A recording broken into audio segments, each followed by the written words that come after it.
Olá, meus amigos do Expresso Conservador, mais um grande prazer estar com vocês aqui, iniciando mais um Expresso Matinal. As notícias que você precisa saber aí para ficar bem informado durante o dia. Separei algumas notícias, uma delas com certeza vai deixar vocês extremamente revoltados. Parece brincadeira, mas não, é verdade, aconteceu mesmo. E isso é revoltante nos dias de hoje, tá? A primeira notícia que eu separei é uma notícia internacional. O epidemiologista Didier Raoult, que é o cara que está falando da cloroquina, dizendo que ela é a cura para o coronavírus, que apresentou estudos sobre o tema, vem sofrendo ameaças e o Ministério Público francês abriu investigações para tentar descobrir quem está ameaçando e prender essas pessoas. É interessante você notar que, após ele falar da cloroquina, que ele anunciar os estudos, apresentar o estudo com cloroquina, ele começou a receber ameaças, tentativas de desconstrução de sua imagem, apesar dos inúmeros prêmios que ele ganhou, e ser reconhecido como um dos maiores em sua área no mundo. Então vocês vejam que é algo programado, algo muito grande por trás, tá certo? Ele está se pondo contra o sistema e vem sofrendo ataques por conta disso. Até o seu cabelo é criticado. Dizem que ele não parece um cientista, parece um roqueiro. Vai entender esse pessoal. Paulo Guedes diz: vamos sair da crise antes dos outros países. Sim, é possível. Se nós mantermos os empregos, mantermos a economia funcionando, girando a roda da economia, claro, respeitando algumas restrições, não a parada total como querem fazer no Brasil. Aí sim conseguiremos sair ainda mais fortes do que entramos nessa crise. Então é necessário que os governadores se rendam e comecem a abrir os comércios, relaxar essas restrições absurdas.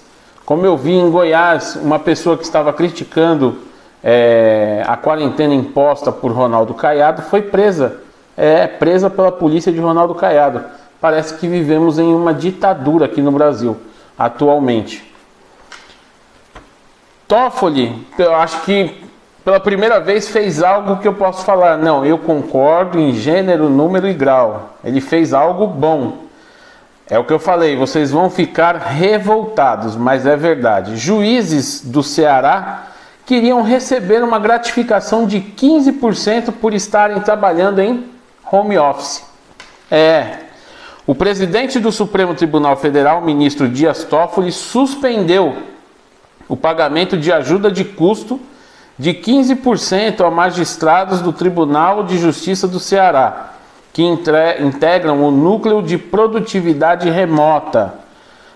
Segundo Toffoli, o repasse desse tipo de verba precisa ser autorizado pelo Conselho Nacional de Justiça, que não foi consultado.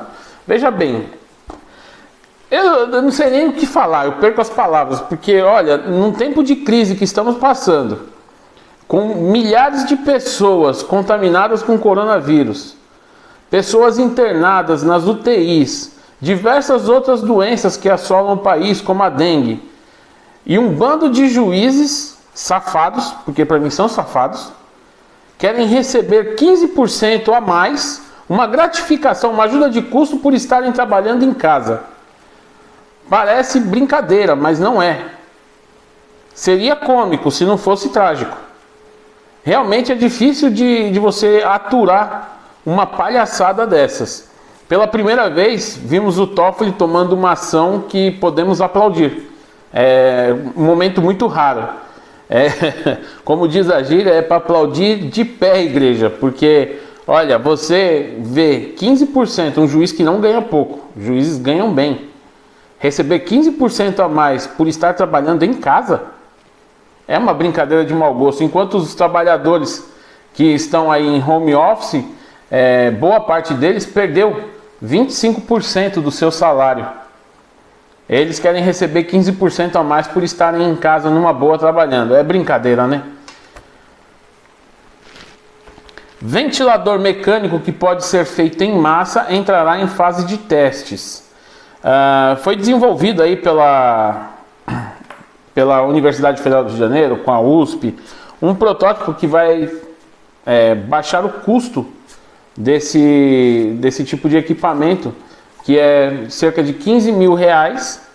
Ele vai passar a ser fabricado aí com um custo de cerca de R$970, R$1.000.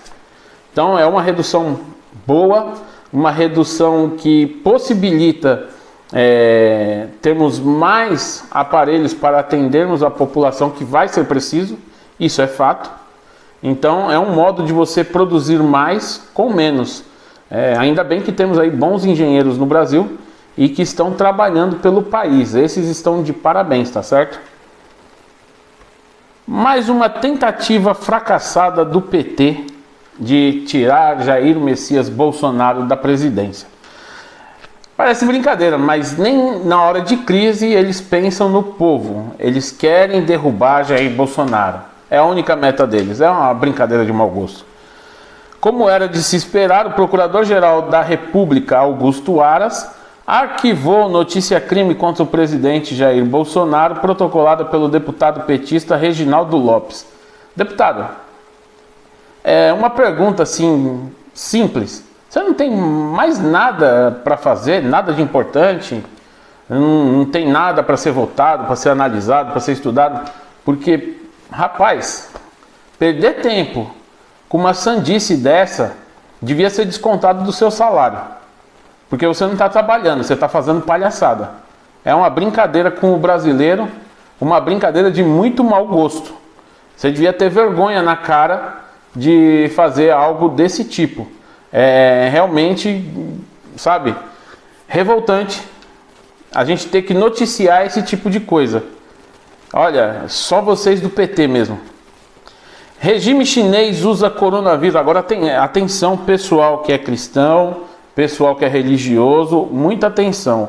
Regime chinês usa coronavírus como pretexto para capturar religiosos. Todos sabemos que o regime comunista de Pequim, ele persegue sim religiosos de todos os tipos, cristãos, muçulmanos, hindus, seja qual for a religião, eles perseguem, tá certo?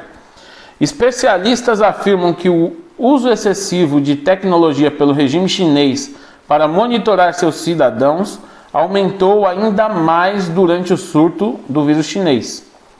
O Partido Comunista Chinês, o PCC, estaria usando isso como um pretexto para acelerar a coleta maciça de dados pessoais por meio do reconhecimento facial e outros meios em nome da preservação da saúde pública.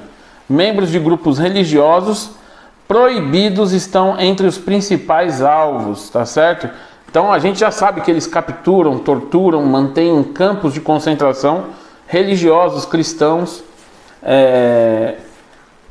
Por isso que a gente diz que um cristão comunista é incompatível, meu amigo. Não tem como você ser cristão e ser comunista. O comunismo, ele persegue, ele massacra, ele maltrata os cristãos e religiosos em geral. Eles querem que a religião seja o Estado. Nós temos que endeusar o Estado, é isso que eles querem. E você que é religioso e é comunista, olha, realmente você tem que repensar os seus conceitos, tá certo? Outra notícia revoltante, outra notícia que causa espanto, a babaquice de um deputado desse. Deputado quer obrigar empresas a emprestarem dinheiro ao governo para gastos com pandemia. É mais ou menos aí o que o Collor fez. Eles querem pegar os compulsórios aí, pegar o dinheiro das empresas para usar, né, entre aspas, no combate ao coronavírus. Ó. Está em análise na Câmara dos Deputados um projeto de lei do deputado Wellington Roberto, do PL, que obriga as empresas com patrimônio líquido igual ou superior a 1 bilhão a emprestarem dinheiro ao governo para gastos com a pandemia do vírus chinês. Pelo projeto do governo federal, o governo federal fica autorizado a cobrar dessas empresas valor equivalente a até 10% do lucro líquido apurado no ano anterior à publicação da lei, a título de empréstimo compulsório. Ou seja, eles não têm saída, não pode recusar, vão ter que emprestar o dinheiro. Isso está errado, cara. Não se deve fazer esse tipo de coisa. É muito mais fácil você estimular a iniciativa privada a investir, a ajudar o governo a combater a doença, do que você tomar o dinheiro deles à força. Muitas dessas empresas são multinacionais. O que vai acontecer? O governo pega o dinheiro, eles vão sair do Brasil causando mais desemprego. Isso não precisa ser um gênio para entender. Parece que esse aí ele passou na fila da burrice umas 10 vezes antes de vir para a Terra, né? Fazer o quê? Infelizmente é o tipo de deputado que se elege. Bom, galera, essas foram as notícias de hoje para você ficar bem informado. Espero que estejam todos bem, que Deus abençoe cada um de vocês e que o dia de vocês seja muito bom, tá certo? Com boas notícias. Um grande abraço aí e que Deus abençoe a todos.